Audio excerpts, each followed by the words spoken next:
Okay, here we have is a typical Fender Telecaster. This has an Esquire neck on it, and what we're going to do is change the bridge pickup.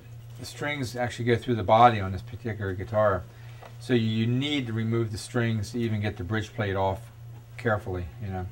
So I previously took the strings off, and they come out from the back, so you can see here. One important thing is a tool is having a pair of calipers, because what I like doing is having, you know, your notepad, and I like writing down measurements. You know, I'm a measurement fiend. So on your bridge, you know, you got your back plate of your Telecaster, and you got your three little saddles on this particular model.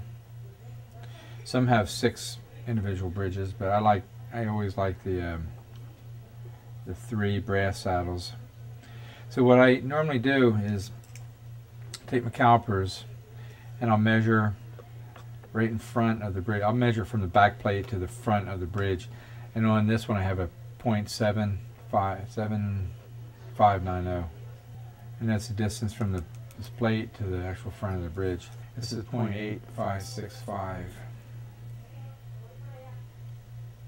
So because you take a measurement, because what you're going to need to do to actually remove the 4 screws that are actually under the actual bridge saddles, you need to change the length of the bridge. So what's really important too is when you're working, always try to put something under the screws so you don't slip off and gouge the actual face of the guitar, you know. And you can move these up probably pretty much even with each other once you see the screw is accessible. We're going to remove the control panel. So there's the exposed plate of a typical Telecaster. This is your tone control. It's your volume control. The number 3 lug is connected to the number 1 lug of the tone control. The number 2 lug of the tone control has a capacitor in series in the center, and then connected to the number 1 lug, which is actually grounded. You could actually take this wire here and ground it to the chassis over here. And then the number 1 lug is connected to ground. So what happens, number 3 lug, it has the connecting wire going to the 1 terminal on this side. This side here is not even used in this particular wiring, how I have it hooked up. What I have is when the switch is in the bridge position,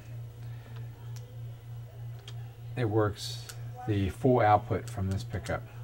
When it's in the second position or middle position, it works the neck pickup.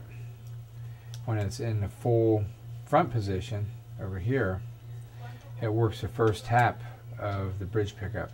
So this may be 6K in this position. In the full forward position, it may be 7.3K. In the center, it's like 7.3. Then when you combine them, when it's in the number 2, I'm using a 5-way switch here also. So in the 2 and 4 position, and I'm getting the full output from the bridge pickup and the neck pickup. In the number 4 position, I'm getting the first tap of this pickup and the rhythm pickup. I'm just going to change a little bit variation from this particular pickup. So I'm just going to be changing the bridge pickup.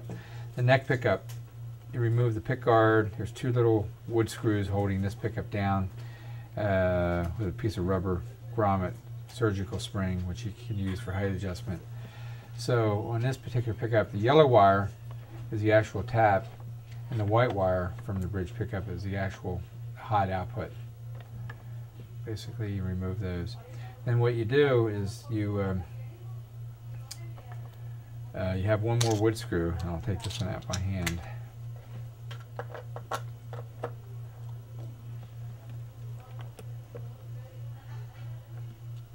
These are relatively pretty easy to take apart.